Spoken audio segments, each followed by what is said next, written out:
I didn't mean to destroy my world. I just wanted clarity. Closure, maybe. What I got was silence, heavy, cold silence, and a truth I wish I could forget. It started small. A joke, really. My best friend Rena teasing me over brunch.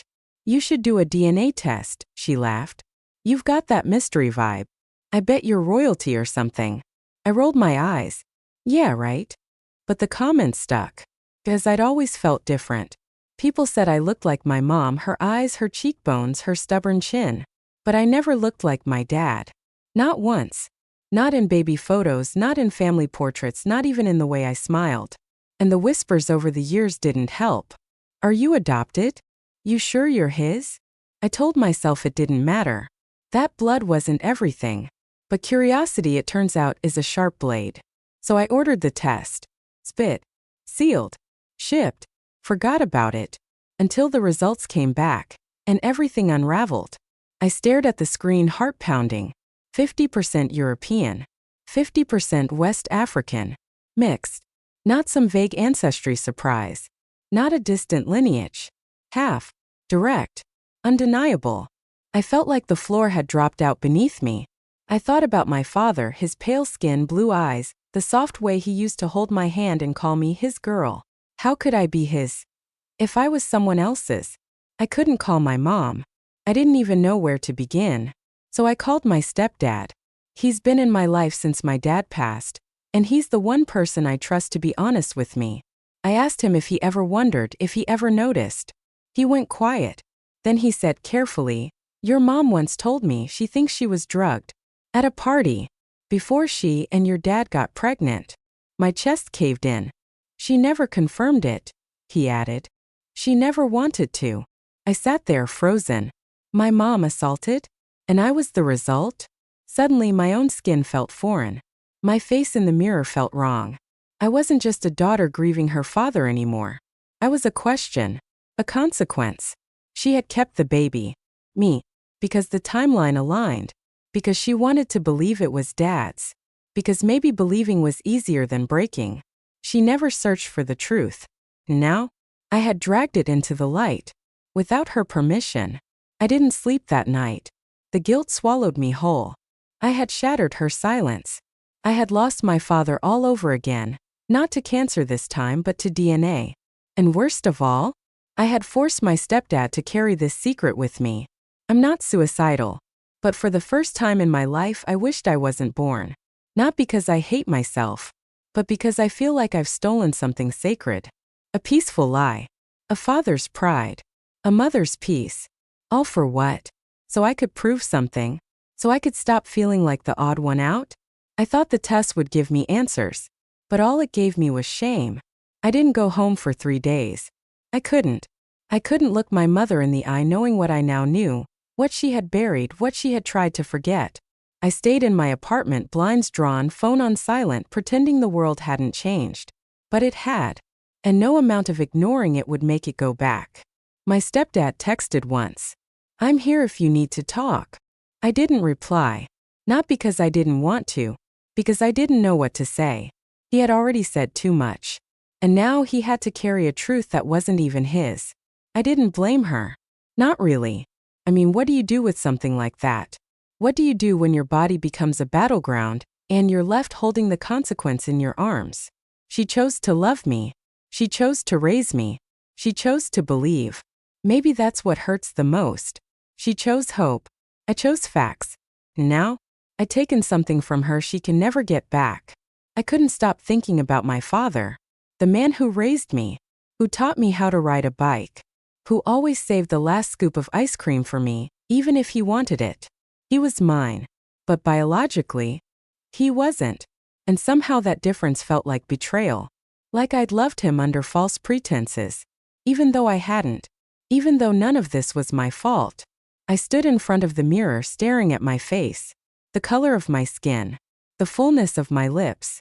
The curl at the ends of my hair when it rained. None of it matched him. None of it had ever matched him. And now I knew why. The hardest part wasn't just realizing I was different. It was realizing everyone around me already knew. Or at least suspected. And they never told me. Did my father wonder? Did he know? Was there ever a moment late at night when I was asleep when he looked at me and asked himself, is she really mine? Or did he refuse to ask? Did he, like my mother, choose to believe? And what about the man whose blood makes up half of mine? Do I want to know? Do I want to name him? To look for a face that matches mine? A history? A name? Or is ignorance safer? Is it better not to know whose DNA lives in me? Because whoever he is, he didn't love me. He didn't want me. He hurt my mother. And even if he never knew I existed, I can't bring myself to forgive a ghost. On the fourth day, I finally drove to the house. The place I grew up. The place where my father taught me how to tie my shoes and my mother read bedtime stories like lullabies. It was dark by the time I pulled into the driveway. Her porch light was on. Her shadow moved behind the curtain. She knew I was coming. I didn't go inside. I couldn't. So I wrote her a letter in my car, folded it, slipped it through the mail slot, and drove away before I could change my mind. In it I said, I know what happened. I know what you never said. And I'm sorry for finding out the way I did. I don't hate you. I don't blame you. I just needed you to know that I know. And that I still love you. Even if I don't know how to be okay yet. Me. She didn't call. Not that night. Not the next. But on the third day, a single text lit up my screen. Come home when you're ready. Not a word more. Not a word less. And somehow it said everything. I sat in my car for 10 full minutes before I could get out. The driveway was the same. The porch light still flickered. The garden bed still carried the scent of lavender and damp soil from last night's rain. But everything felt different. Like I was walking into a memory I didn't recognize anymore. When I stepped inside, my mother was in the kitchen. She didn't say anything. Just turned off the stove, wiped her hands on a towel, and looked at me. Her face was calm, but her eyes held decades. And maybe fear. And maybe sorrow. And maybe love. All at once. I stood there, frozen in the doorway, unsure whether to speak or collapse. But she crossed the floor slowly, reached out, and pulled me into her arms. Tight. Silent. Unshaking. I broke. Right there in her arms. I cried like I hadn't since I was a child. And she held me. Like she always had. We didn't talk that night. We just sat on the couch side by side, watching something on TV neither of us paid attention to. I rested my head on her shoulder. She let me. And in that moment, I realized something that pierced through the fog. No matter how I was conceived, I was hers. And she was mine. The next morning we talked. It wasn't a dramatic scene. No yelling. No dramatics. Just two women sitting at the kitchen table, trying to hold a lifetime of pain in a few fragile words. I'm sorry, she said first. Her voice was soft. Tired. I was young. Stupid. I trusted the wrong people. And then after, I didn't know what to do. And when the test said I was pregnant, your dad was just so happy. He never questioned it. You didn't either? I asked. She hesitated. I didn't want to. I told myself you were his. And in every way that mattered, you were. He loved you more than anything. I stared at my hands folded tightly in my lap. They said he wasn't my biological dad. She nodded. But he was still your father. And somehow that hurt more than anything. Because now the man I loved, who I thought I shared blood with, was gone. And I didn't even know what to call him anymore. I'm sorry you had to carry this, I whispered. She reached across the table and took my hand. No. I'm sorry you found out like that. You didn't deserve the pain it brought. But you are not a mistake. Her voice cracked. You never were. We sat in silence for a long time. The kind of silence that stretches then softens. Like a wound finally starting to close. Later that day, I walked into my childhood room. Everything was still there. The bookshelf my dad built. The glow-in-the-dark stars we stuck to the ceiling together. The stuffed bear he won for me at the county fair. It hit me like a tidal wave. He may not have given me his DNA, but he gave me everything else. His patience. His jokes. His steady presence in every milestone of my life. I was his. And he was mine. I opened the old photo album buried in the drawer beneath my bed. Page after page of birthdays, scraped knees, Christmas mornings, Sunday pancakes. There was one photo. Him holding me on his shoulders at the beach, my arms flung wide like airplane wings, his smile squinting into the sun. And in that moment, I didn't care about biology. I didn't care about test results. I only cared that the man in the photo had loved me like I was his whole world. And that love? That doesn't come from blood. That night, I wrote in my journal for the first time in weeks. Not questions. Not pain. Just truth. I know who I am. I am my mother's daughter. I am my father's girl. I am not a mistake. I am not a secret. I am loved. And I belong. The ache is still there. I don't think it ever fully leaves. But now it's not loneliness. Something else. Maybe survival. Maybe strength. Maybe healing. Days passed. Then a week. And slowly the world started to feel like mine again. Not entirely. Not perfectly. But enough that I could breathe without feeling like I was stealing air. I went back to work. Pretended nothing had changed.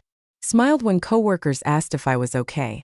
Lied when they said I seemed quieter than usual. But inside, I was rebuilding. Piece by piece. Even if the foundation still felt cracked. One afternoon, Rena stopped by. She brought coffee and that look on her face that said she knew something was wrong. She'd always been good at that. Reading me before I was ready to speak. "You wanna talk?" she asked, handing me a cup. I stared at it. Then nodded. We sat on my couch, silent for a minute. Then I told her. Not everything. But enough. Enough for her to understand why I hadn't answered her texts. Why I disappeared for days. Why I wasn't the same. Her face changed as I spoke. From confusion to horror to something like sorrow. And when I was done, she didn't offer cliches. She didn't say, "Everything happens for a reason." She just reached over and hugged me tight. "Do you regret it?" she asked quietly. I didn't answer right away. Then I said, "Yes." And no. She waited. Yes, because it broke something I can't fix. No, because at least now I know. And that was the truth. As painful as it was, at least I wasn't wondering anymore. I wasn't asking the same questions over and over without answers. No, I just had new questions. Ones I wasn't sure I wanted answers to. That night, I sat on my balcony with a blanket around my shoulders and looked up at the stars. Dad used to tell me stories about them. Said they were memories of the people who loved us. Tiny, burning reminders that we're never alone. I found one, the brightest in the sky, and whispered, "I miss you." And for a moment I imagined he could hear me. I thought about writing a letter to him. Not to send anywhere. Just for me. To say the things I never got to. To explain what happened. To tell him I'm sorry. But also to thank him. So I did. "Dear Dad, I found out something. Something big. Something that shook me. And I wish you were here. Not because I think you'd be angry or sad. But because I know you'd hold me through it. You weren't my biological father. But you were my dad. You loved me like I was yours. And I loved you the same. That hasn't changed. I just hope wherever you are, you know that. That I still carry you in everything I do.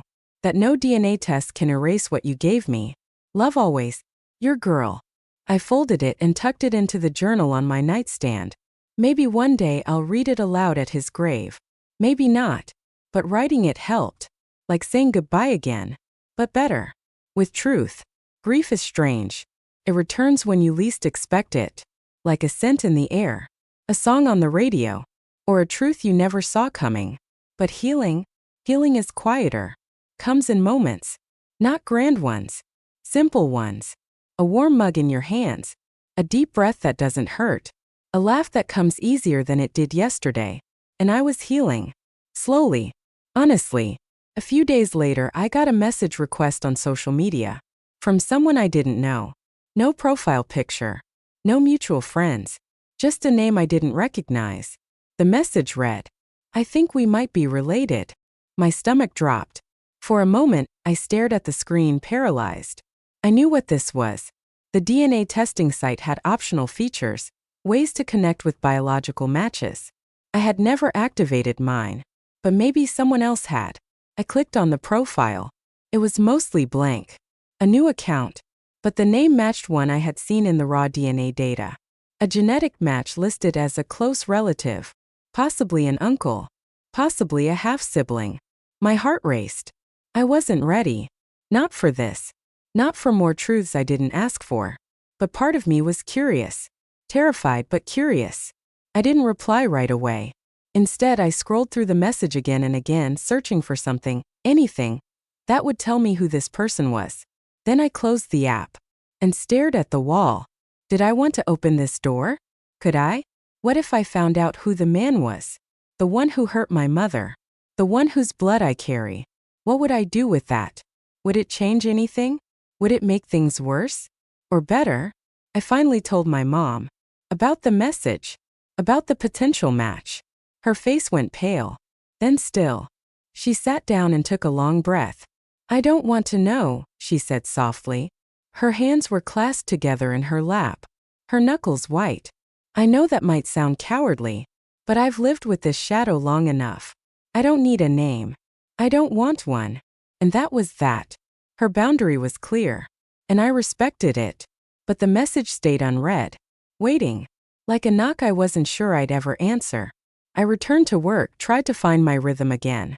Lunch breaks, emails, small talk. People asked if I was okay. I said yes. But the truth was I was existing in two realities. The one where I went about life like nothing happened. And the one where everything I knew about myself had shifted. That weekend, I visited Dad's grave for the first time in months. It was sunny. Quiet. The wind carried the smell of cut grass. I stood there, staring at his name carved into the stone. I didn't cry. I just stood there breathing, letting the silence wrap around me. You were the best thing that ever happened to me, I said softly. Even if we didn't share blood, you were mine. And I was yours.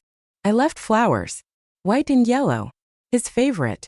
Then I sat on the bench nearby and watched the clouds. For a long time I felt nothing.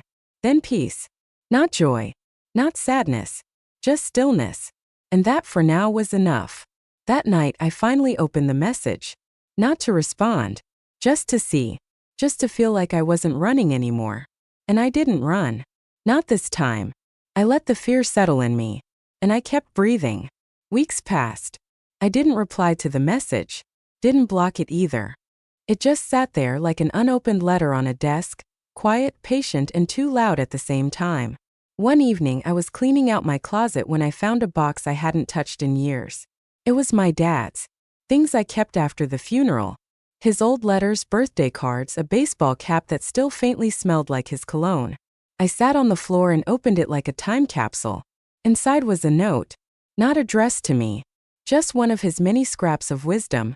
Scribbled on a napkin and folded between pages of a worn-out journal. Family is who shows up. Who stays. Who holds your hand when your hands are shaking. I don't know why, but those words cracked something open. Maybe because I'd been trying to define myself by blood. By what made me different. But this man, the man who raised me, had never cared about that. He'd shown up. He'd stayed. He held my hand through every bad day. Every scraped knee, every heartbreak. I cried for him again. But this time not because I felt disconnected. I cried because I finally understood. He had never seen me as anything less than his child. I had never needed to prove myself to him. Not once. The next day I finally told Rena everything. All of it. About the test. About the match. About my mom's past. I didn't sugarcoat any part. And she listened. Eyes wide. Jaw tight. No interruptions. When I finished, she said something that surprised me. You know, you're stronger than you think. I laughed bitter. I don't feel strong. She shook her head. That's the thing. Strong people rarely do. But you're still here facing all of it. That's strength. Later that night, I stood in front of the mirror again. This time I looked into my own eyes and didn't flinch. I saw my mother in my cheekbones. My father, the man who raised me, in my posture, the way I squared my shoulders when I felt small. And somewhere in that reflection I saw me. Not a question. Not a mistake. Just a woman standing in her truth. Whole even with cracks. I started writing again. Nothing fancy. Just thoughts. Journal entries. Letters I'd never sent. Lists of things I remembered about Dad. Things I'd never asked Mom but now wanted to. I even began recording little voice notes. Late at night. To myself. To keep track of the pieces. To remind myself I was still building something out of the rubble. I still hadn't replied to the message. But now I wasn't afraid of it. It was just there, part of the background, like a closed door I might open one day. Or not. But for the first time, it didn't control me. Mom and I started seeing each other more. Not just out of obligation, but out of real need. We cooked dinner together. We laughed over dumb movies. We talked about Dad, not the tragedy of losing him, but the beauty of having had him at all. And little by little, I felt like I was coming home to something real. Do you ever think about therapy? I asked her one night. She nodded. I've thought about it for years. But I was afraid of what I'd have to feel again. I understood that too well. But we made a promise to try. Separately, together. However we needed. Just to try. Because some truths don't disappear. But they don't have to define you either. Sometimes they can just live beside you quietly and let you breathe. Therapy started slow. First it was just words. Stiff, awkward, unfamiliar. But eventually those words turned into something else. A space where I could say things I didn't even know I'd been holding. Things like, I feel like my face doesn't belong to me. Or, I don't know if I can forgive myself for needing to know. My therapist listened. Patiently. No judgment. And in that room, for the first time since the DNA results, I stopped trying to fix everything. I just let myself feel it. The grief. The guilt. The fear.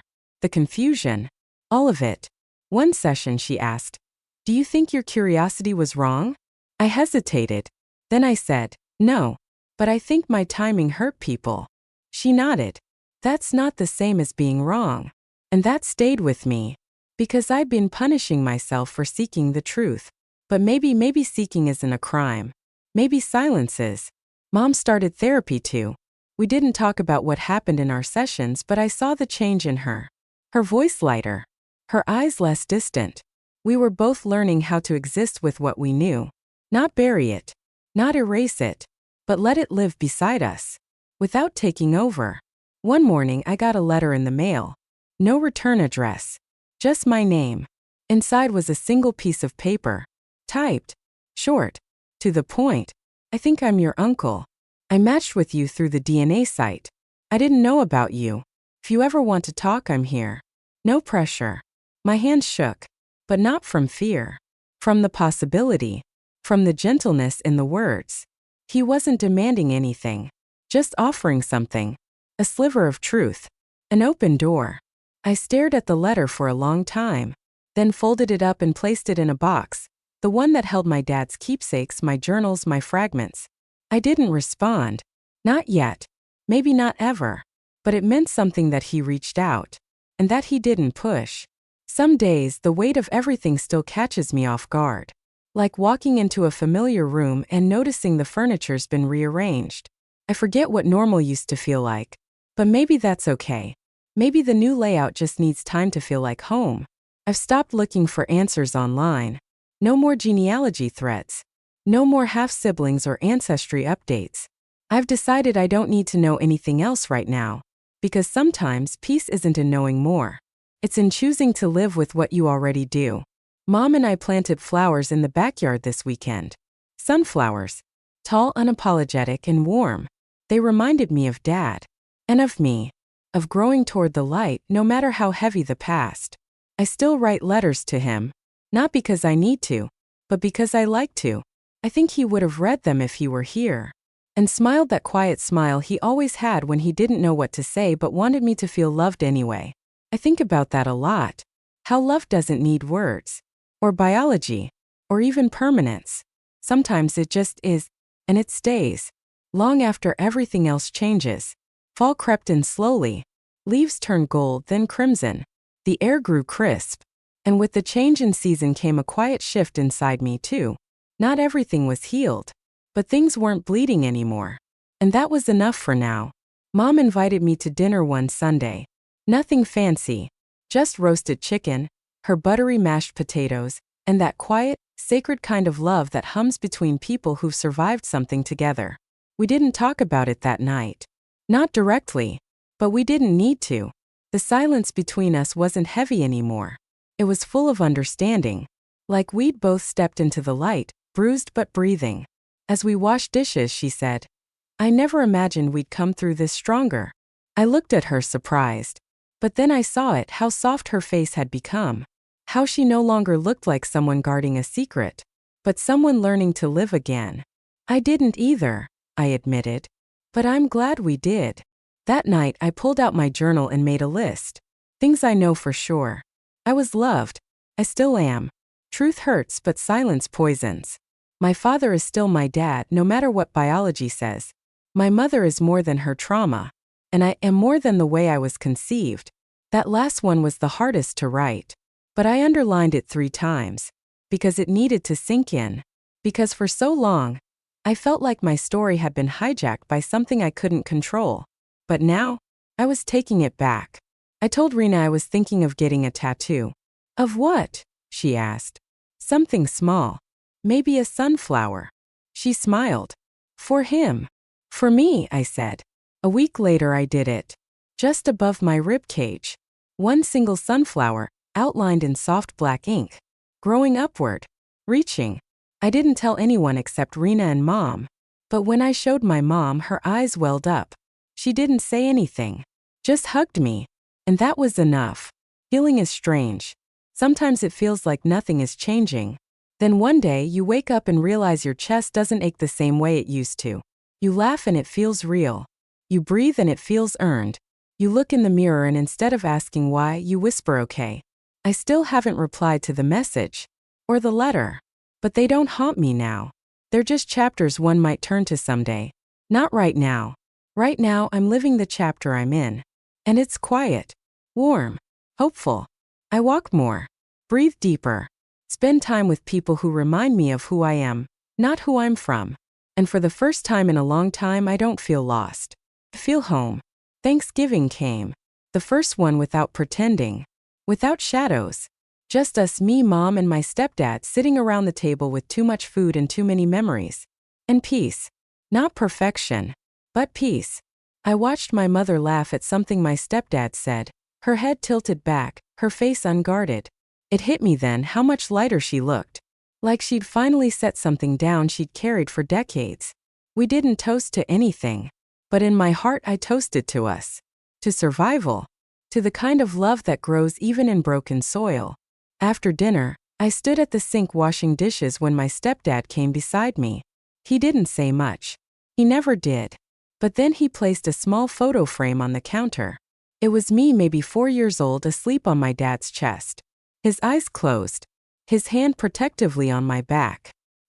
He used to say, my stepdad murmured, that he never needed a test. He knew you were his because of how his heart felt when you smiled. My hand stilled in the sink. Warm water turned cold around my fingers. I stared at the photo. At the way Dad held me. Like I was the most natural part of him. Like I was never anything but his. Thank you, I whispered. My stepdad nodded, patted my shoulder and walked away, leaving me with soap suds and tears I didn't try to stop. I placed the photo by my bed that night, right next to my journal. And for the first time in months I slept without dreams. The next morning I woke up early and stood by the window, coffee in hand. The sky was the soft pink of winter mornings, quiet and full of breath. And I thought maybe I'm ready. I opened my phone. Opened the message from my DNA match. Typed. I got your message. I'm open to talking but I need to move slowly. I hope you understand. Then I pressed send. No shaking hands this time. No panique. Just calm. I didn't expect a reply right away. Or anything at all. But sending it felt like planting a seed. Not for a relationship. Just for closure. For clarity. For me. Later that afternoon I got a response. Of course. No pressure. Just glad to hear from you. I'm here when you're ready. That's all that matters. I stared at it for a long time. It wasn't dramatic. It wasn't complicated. Just simple. Kind. Human. And that was enough. Mom and I took a walk that evening. She linked her arm in mine the way she used to when I was little. We didn't talk about the message. We just walked. Kicked leaves. Breathed in cold air. At one point she said, "Do you ever think you'll want to meet him? Whoever he is." I looked up at the bare trees, at the way the branches stretched like open hands. "Maybe," I said. "But only if it helps me heal. Not hurt." She nodded.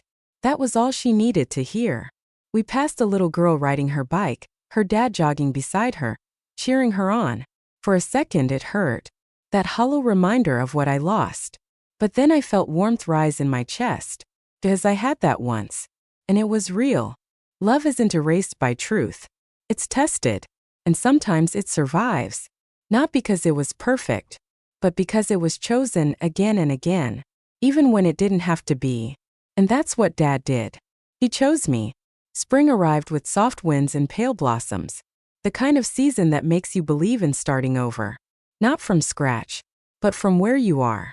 Carrying what you've learned, what you've lost, and what you've chosen to keep. One Sunday morning I found Mom sitting on the porch sipping tea, her eyes fixed on the garden we planted months ago. The sunflowers had wilted in winter, but now small green shoots were pushing through again. She looked at me, smiled, and said, "They always come back stronger."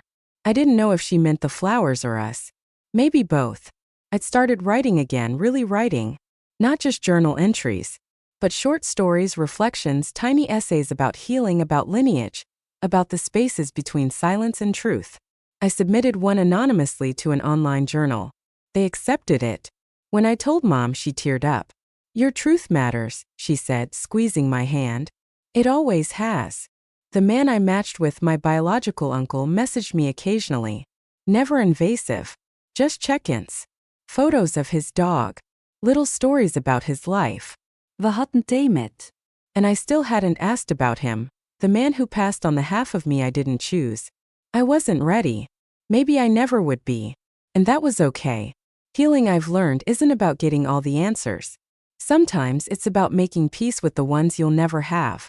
There's an old photo of me about 6 years old, standing in a school play costume. Cardboard wings and glitter glue everywhere.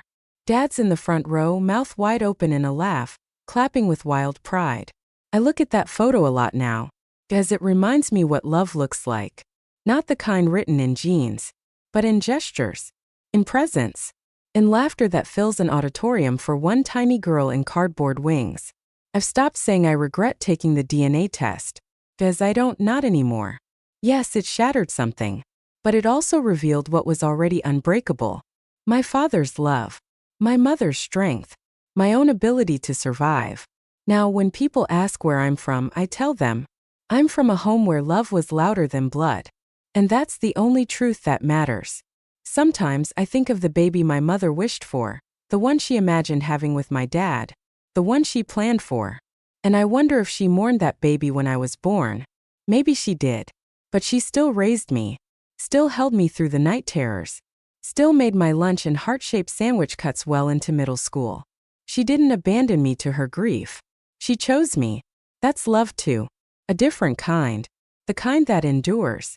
The kind that redefines everything you thought you knew. I still miss my dad. Every day. But now, when I think of him, it's not with bitterness. It's with gratitude. He may not have given me my face, but he gave me my heart, my sense of humor, my compass, my calm. There's a woman in the mirror I barely recognize some days. She carries pain, but she also carries peace. She's lost a lot, but she's also found herself. And I think my dad would be proud of her. I think I'm proud of her. This is not a story with a happy ending. Not really. But it's a true one. And in that truth there is a quiet kind of joy. So here I am. Not broken. Not perfect. Just real. The daughter of two people who loved me in the best ways they could. And that is enough. That has always been enough.